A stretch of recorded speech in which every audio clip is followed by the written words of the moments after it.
Murad bəyə bir də Rövşən bəyə təşəkkürlər edirik. Bu gözəl ballar üçün tort hazırlayıblar. Bütün heyətə təşəkkürlər. Gəlin, sən tut. Gəlin. Ay maşallah, gəlin.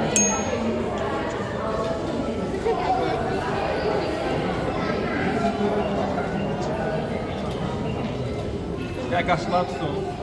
Gəl, sənə də böyürəm, sənə də böyürəm.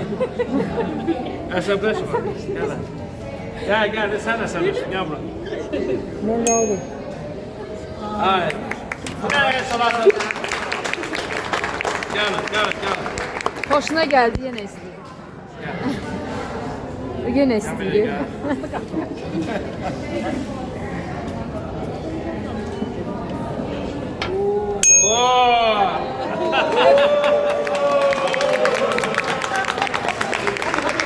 Şefler, gelin kesin. Fali üzerinde olsa eğlenin. Şimdiye süresinde burada çay süzün, özü için dincəlin, danışın. Bayramınız mübarək.